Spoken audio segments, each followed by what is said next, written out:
ദിനം പ്രതി നൂറുകണക്കിന് സഞ്ചാരികൾ എത്തുന്ന ഫോർട്ട് കൊച്ചി ബീച്ച് കടലാക്രമണ ഭീഷണിയിലാണിപ്പോൾ. തീരശോഷണം ശക്തമായതോടെ ബീച്ചിന്റെ സ്വാഭാവിക തീരം കടലെടുത്ത് മാറുകയാണ്.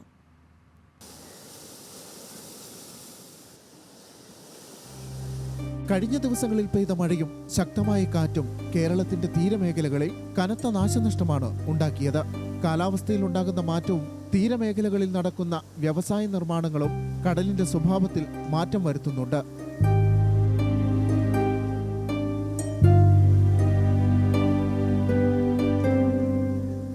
കൊച്ചിയുടെ പ്രധാന ടൂറിസം കേന്ദ്രങ്ങളിൽ ഒന്നാണ് ഫോർട്ട് കൊച്ചി ബീച്ചും അതിന്റെ ചുറ്റുവട്ടവും.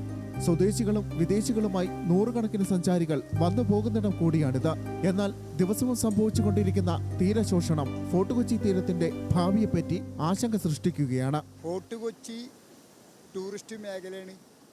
നമ്മുടെ കടപ്പുറം ബീച്ചാണ് ഈ കാണുന്ന ദയനീയമായ ഒരു അവസ്ഥയാണ് ഈ കാണുന്നത്. നമ്മളൊക്കെ ചെറുപ്പത്തിൽ ഇവിടെ കടപ്പുറം ഉണ്ടായതാണ് ഒരു കാലത്ത്. ആ കടപ്പുറത്തെ സ്ഥിതി ഇപ്പോൾ എന്താ മോശമായി. കാരണം കടൽ കയറിക്കൊണ്ടിരിക്കുകയാണ്, തിരമാല ഇങ്ങനെ അടിച്ചുകൊണ്ടിരിക്കുകയാണ്, കടപ്പുറം ഇല്ലാണ്ടായി കൊണ്ടിരിക്കുകയാണ്. മൂക്കുപൊത്തിയാണ് ഈ സഞ്ചാരികൾ ഇവിടെ പോകുന്നത്. നമ്മൾ നടപ്പാതൊക്കെ തകർന്നുകൊണ്ടിരിക്കുകയാണ്. ഏത് നിമിഷം കടലിങ്ങോട്ട് കയറും. പുലിമുട്ടുകൾ സ്ഥാപിച്ചും മറ്റ് തീരപ്രദേശങ്ങളിൽ പരീക്ഷിച്ചു വിജയിച്ച ടെട്രാപാഡുകൾ നിരത്തിയും ഒരു പരിധിവരെ തീരശോഷണം തടയാൻ കഴിയുമെന്നാണ് ഫോർട്ട് കൊച്ചി ബീച്ച് തീരസംരക്ഷണത്തിനായി രൂപീകരിച്ച കൂട്ടായ്മ പറയുന്നത്.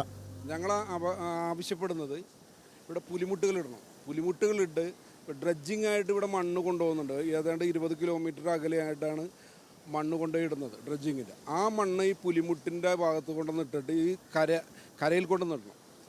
ഇവിടെ ഇടുകയാണെങ്കിൽ ഭാവിയിൽ നമുക്കിവിടെ തീരം കിട്ടും. കൊച്ചി തീര സംരക്ഷണ സമിതിക്ക് പറയാനുള്ളത് പുലിമുട്ടുകളിടുക. എത്രയും വേഗം ഫോർട്ട് കൊച്ചിയിൽ പുലിമുട്ടുകളിട്ട് കണ്ണമാലി വരെ പുലിമുട്ടുകളിടുക.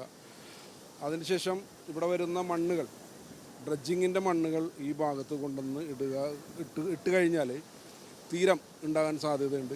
ഒരു 2-3 വർഷത്തിനുള്ളിൽ നമ്മുടെ പഴയ ഫോർട്ട് കൊച്ചി ബീച്ച് നമുക്ക് തിരിച്ചു കിട്ടും. ആയിരക്കണക്കിന് ആളുകളാണ് ഫോർട്ട് കൊച്ചിയിൽ ടൂറിസം മേഖലയുമായി ബന്ധപ്പെട്ട് ഉപജീവനം നടത്തിവരുന്നത്. മത്സ്യമേഖലയുമായി ബന്ധപ്പെട്ടും നിരവധി ആളുകൾ പ്രവർത്തിക്കുന്നുണ്ട്. ഫോർട്ട് കൊച്ചി ബീച്ചിന്റെ സംരക്ഷണം അടിയന്തിരമായി അധികൃതർ ഏറ്റെടുത്ത് നടത്തിയില്ലെങ്കിൽ ഒരുപക്ഷെ ചരിത്ര പ്രാധാന്യമേറിയ ഫോർട്ട് കൊച്ചി ബീച്ചും തീരപ്രദേശവും ഓർമ്മയിൽ മാത്രമാകും. വിനോദസഞ്ചാരികൾ ഒഴുകിയെത്തുന്ന കൊച്ചിയിലെ പ്രധാന ടൂറിസം മേഖലയാണ് ഫോർട്ട് കൊച്ചി. അധികാരികൾ വേണ്ടത്ര ശ്രദ്ധ ഉടൻ നൽകിയില്ല എന്നുണ്ടെങ്കിൽ ഫോർട്ട് കൊച്ചിയും അതിന്റെ തീരങ്ങളും ഓർമ്മയിലേക്കുമായും. ക്യാമറ പേഴ്സൺ ടിബിൻ ടോമിനോടൊപ്പം ദേവൻ MP, ന്യൂസ് മലയാളം.